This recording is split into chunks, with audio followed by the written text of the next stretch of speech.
Your dream, and you gotta learn to live it out. Your dream, yeah, you can never let it die. Your dream, and you gotta learn to live it out. Your dream, yeah, you can never let it die. They say every dog has its day, but I think every dog has its week.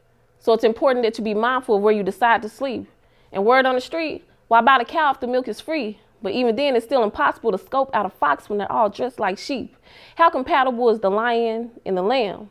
Not likely at all. But oftentimes in love, you don't decide where you fall. And it's a hard ball to pitch when it comes to this love game, because you got people who will cry wolf who really don't desire to be saved. They're just in for the uniform and the recognition they'll gain. So be not deceived by the serpent and his crafty ways, because not only the weak-minded, but even the strong get trapped in the bellies of snakes.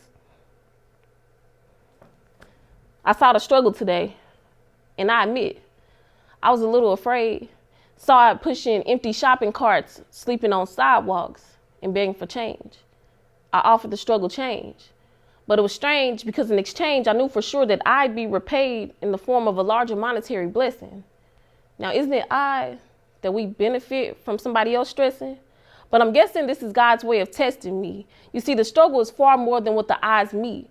It's hungry. I say I'm sympathetic, so sometimes I reach my hands out to feed. I saw the struggle today. Turned my head the other way and proceeded to pray. Begged God for his mercy and grace. I gave the Almighty praise. Thanked him that I wasn't the struggle, though I didn't directly say. But it's crazy how some of us encounter the struggle in different ways because it changes face. I saw the struggle and it just so happened to be a hoe today.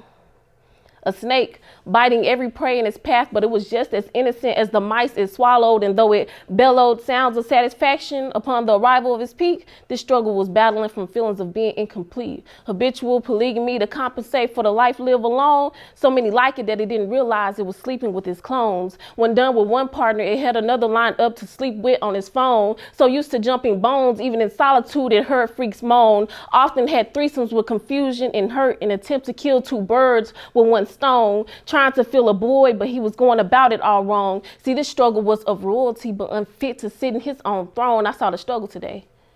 And it was the Kool-Aid smile on the face of a black youth who told his teacher when he grew up he only wanted to be bulletproof. You see, the struggle is drugs delivered to ghetto doorsteps determined to sell minorities' dreams. I saw the struggle today, and it just so happened to be the whole damn community. My brothers and sisters walking around asleep with no hopes of being free. But I'm that person not afraid to speak. Massa, I might be picking cotton for you today, but one day you'll surely be picking cotton for me. My people are asleep. Why are so many black teens in prison? Easy targets. Cradle to the prison pipeline, they predict how many prison facilities they'll need based on the reading scores of your babies. Now, isn't it mind-boggling that the prison system is on the stock market?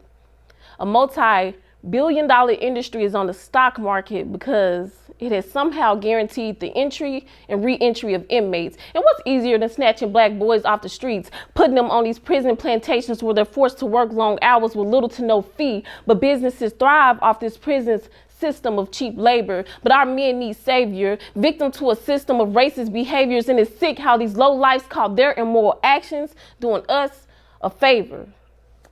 I saw the struggle today. I never liked math, based on the fact I'm naturally a creative person, but more so because they teach you that there's only one answer to every question. You're either right or you're wrong. But I'm guessing I envy it because it tries so hard to be perfect, placing rules on your every move, structure on your steps, orders on your operations, like, please excuse my dear Aunt Sally. Please. Please for parentheses before excuse before my for multiplication before division before addition before Sally for subtraction. See, guessing I hate math because it acts as if the number line represents your lifeline. Like you either negative or you positive. And there's no room for in between because everybody knows that 0 is equivalent to nothing. So you have to pick a sign. A side. Sides. This life ain't no equilateral triangle, so never expect all sides to be equal. See, I hate math because I can now calculate the relation between my age and the number of years my dad has been actively participatory in my life. Like of the 28 years, 5 months, 10 days, 2 hours, and 10 seconds, he's managed to be a part of 0. But I use those same calculations to try to boost myself up by saying stuff like, well, you know, he did send you a child support check every 2 weeks for $52, and 52 times 2 equals $104 a month. And $104 a month times 12 months equal $1,248 a year, meaning my existence was practically as valuable as 10 TI-84 calculators. I'm tired of being a calculator because I'm tired of adding stuff up. Like the red flags I should have noticed but drove 60 miles per hour past on a daily. See, I hate math because it's always telling the truth, knowing that the truth hurts. And it's facts. Women lie and men lie, but the numbers don't lie. But what I've come to realize is that my favorite number is 0. It never adds or takes away from anyone, and it's never bothered by the fact that it cannot be divided or broken. I wish I was the number 0, unable to be divided or broken. See, I hate math because I don't get how they came up with the number after the decimal point. Like, what in the world? Does 10.201993 even look like in real life? And who came up with that? See, I'm tired of doing examples on the board only to go home and still get it wrong.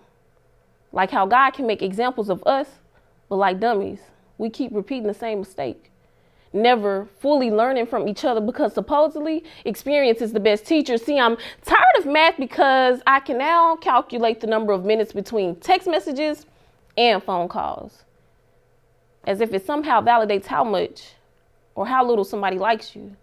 See, I hate math because it's full of numbers, constantly serving as a reminder that for the past 3 years and the 7 to come, my 19-year-old brother will be treated as a number, inmate 158463, stripped of his identity, but one day my caged bird will be set free. See, I'm tired of math because how much you make determines how far you go or how far you grow or the extent of your own happiness. See, I'm tired of math because it makes me mad.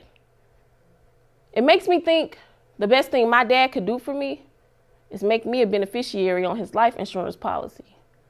As if adding $100,000 to my life and subtracting 1 could somehow multiply my happiness, but I'm thinking it would only leave me feeling more divided. See, I'm tired of math because I'm tired of trying to solve for X and Y. Or maybe I'm just tired of people asking me about my X and Y. Like, why my X couldn't accurately calculate my value. But I'm guessing our set of coordinates were never the perfect ordered pair. See, I hate math because I'm naturally a creative person, but more so because they teach you that there's only one answer to every question. You're either right or you're wrong. Your dream, and you got everyone